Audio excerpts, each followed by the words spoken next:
ফ্যাসিবাদের জায়গা বাংলাদেশ হয় নাই।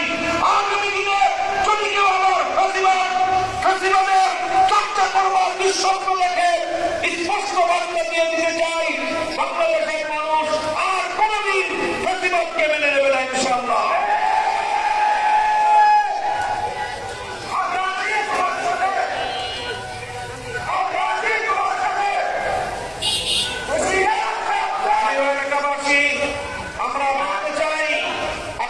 বলতে চাই যে এটা বৈষম্যের বিরুদ্ধে সংগ্রাম। এই সংগ্রাম আমরা দেখেছি যে অল্প জুলাই মাসের শুরু থেকে শুরু হলো, আগস্টের 5 তারিখ এসে এই সংগ্রাম তার সফলতার পানে উন্নীত হলো।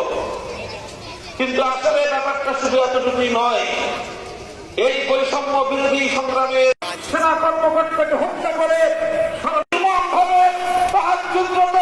ঘুমন্ত আলেম ওলামা হেফাজতে ইসলামের নেতা কর্মীদেরকে নির্মমভাবে হত্যা করা হয়েছিল। 2014 সালের নির্বাচন পূর্ববর্তী সময়ে গোটা বাংলাদেশে বিরোধী দলগুলোর নেতা কর্মীদের উপর অকথ্য